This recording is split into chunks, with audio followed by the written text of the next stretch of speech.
Yo solo quería decir una cosa muy rápida, pero al buscar el nombre de esta persona me he encontrado un titular de hoy, el diario El Mundo, el diario.es, que dice: imputado el primer alto cargo de la Junta de Andalucía por adjudicar a dedo 235 millones en contratos sanitarios coordinados. Es decir, esta gente hace lo que puede por llevarse cachos y por pagar a las empresas privadas los beneficios tal. Pero no era eso lo que quería, para lo que yo había pedido la palabra. Lo que pasa es que me lo he encontrado como titular hoy.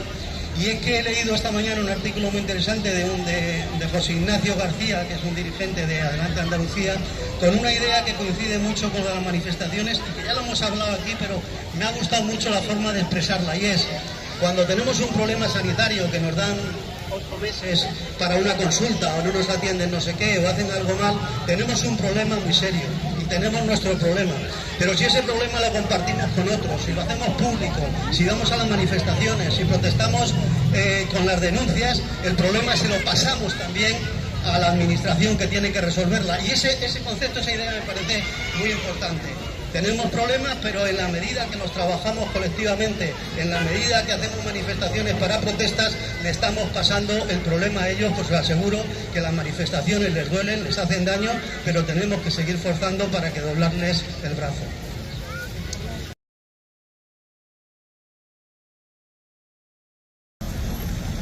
Bueno, dos cosas muy rápidas. Una ya lo ha dicho, el tema de la familia de Gazi, pero que no olvidemos que el genocidio en Gaza sigue. Por lo tanto, tenemos que seguir movilizándonos y tenemos que seguir denunciando eso. Es realmente terrible el que ningún Estado prácticamente de Occidente esté haciendo nada por acabar con ese genocidio. Y siga el comercio de armas con Israel, y siga el comercio de tecnología, y siga el comercio de frutas, y siga el comercio de tal, como si allí no estuviera pasando nada, y está ocurriendo una auténtica vergüenza para la humanidad.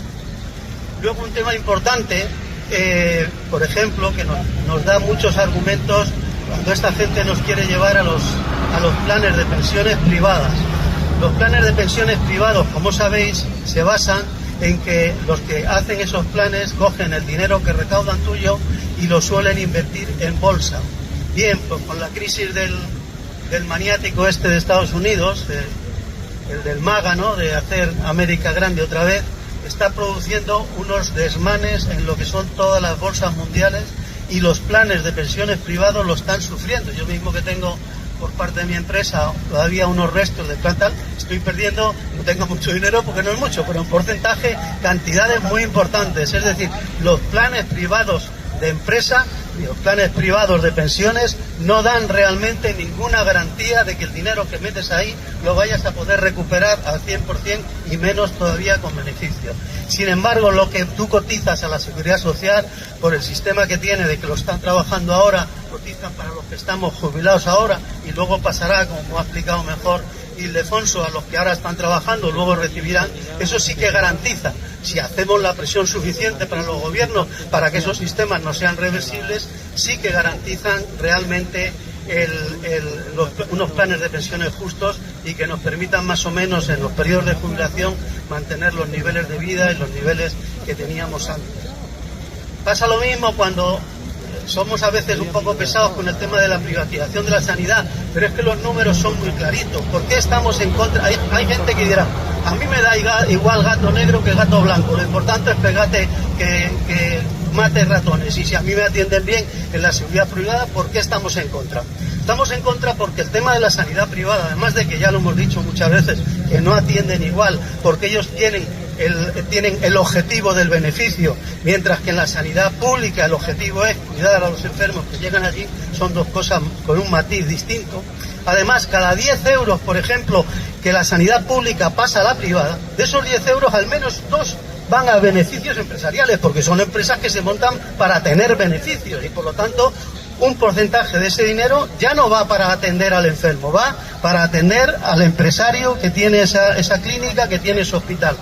Y luego otra parte importante, otros, digamos, 3 euros como mínimo, van para amortizar sus instalaciones. Es decir, ellos han creado físicamente un hospital, han comprado unas máquinas de hacer radiografías o de hacer las cosas que se hacen, y lo tienen que amortizar. Cuando esos bienes ya están en la sanidad privada, en la sanidad pública. La sanidad pública ya tiene camas, la sanidad pública ya tiene equipamiento de sobra para poder atender a los pacientes. Lo que pasa que es más fácil, y además ideológicamente es lo que defienden, que no, eso yo lo paso a la sanidad privada y ellos entiendan, pero entender, tenemos que tenerlo muy claro: cada 10 euros que damos a la sanidad privada, al menos, pues, como mucho 5 es lo que se va a invertir en atender a los enfermos.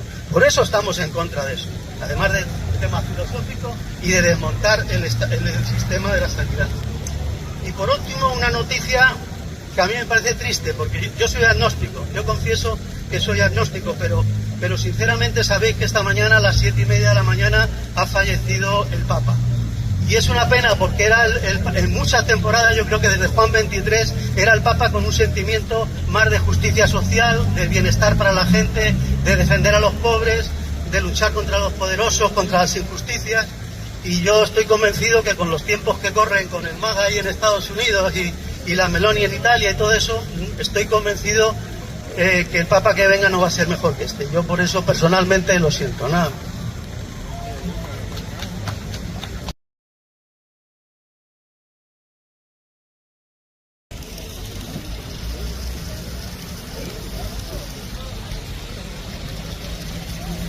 Sí, abundando en esa idea, decir que hay un factor muy importante. Lo primero creo que es ratificar lo que ha dicho, cuando muchas veces disfrazan estudios de rigor, dicen es que hay que ser rigurosos, este es un estudio técnico no politizado. Generalmente es mentira. Generalmente, como dice Ildefonso, nos pretenden vender una moto, porque toda esa rigidez fiscal que, por ejemplo, pretende la Unión Europea para los gastos sociales, para lo que se creó la IDEF, sin embargo, se convierte en absolutamente lasitud para aumentar los gastos militares. Coño, ¿cómo es que no se pueden subir los gastos sociales y hay que topearlo y hay que poner no sé qué?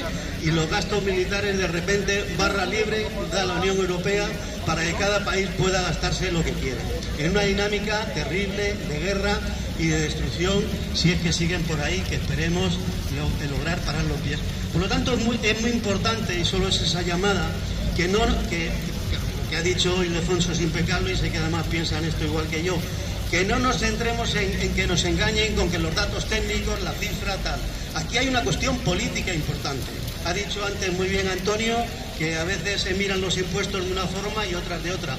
Y no es que se miren de una forma, es qué ideas base política están dominando el país. Por ejemplo, se han quitado los impuestos especiales que se hicieron a las eléctricas y a las bancas, cuando están teniendo unos beneficios absolutamente enormes y desmedidos para un país. Sin embargo, se ha llevado al Parlamento el renovar esos impuestos que estaban pagando, y la derecha, hay que decirlo así, ha dicho no, quite usted impuestos a la banca, quite usted impuestos a las eléctricas. Por lo tanto, hay una cuestión política importante detrás de todo eso, y por eso tenemos simplemente que tener eso claro, que al final todos esos factores, el crecimiento, la economía, el no sé qué, el número de trabajadores, evidentemente es importante, pero eso al final depende de unas ideas políticas que son las predominantes. Y nada está garantizado, no se trata de meter miedo, sino simplemente de seguir luchando, seguir combatiendo, que en los días que haya elecciones ni Dios se quede en su casa, cada uno vote lo que quiera, pero intente tener en cuenta esas cosas, que ese voto que aparentemente no tiene importancia, cuando llega al Parlamento se traduce en si tienen que pagar impuestos los bancos o los tenemos que pagar nosotros. Y simplemente esa idea. Y luego una cosa que yo creo que a lo mejor lo estaba guardando para el final para decirlo, y es que, como sabéis, desgraciadamente sigue terrible el genocidio contra la población palestina, y además parece que todavía quieren incrementarlo más, no les parece suficiente y quieren todavía expulsarlos y quieren seguir tal. Y simplemente decir que este domingo, el día 6, frente al ayuntamiento, pues vamos a hacer una concentración, la plataforma Linares por Palestina, vamos a hacer una concentración para seguir denunciando, y por lo menos seguir denunciando el genocidio palestino y seguir apostando por la paz. Porque es muy importante, las movilizaciones que decía Ildefonso sirven porque al final eso es peso político también, pero además sobre todo sirven para reforzar la idea que la solución a los problemas que tenemos como sociedad no se resuelven con un mensaje de Twitter, no se resuelven con no sé qué, sino que se resuelven también, o al menos para nosotros, en relaciones con las personas, en que hagamos estos actos como el de aquí juntos, el que no limitemos nuestra acción política a decir, bueno, pues yo pongo un ti de este cabrón o este no sé qué, sino relacionemos y hagamos actividades conjuntas, me parece muy importante.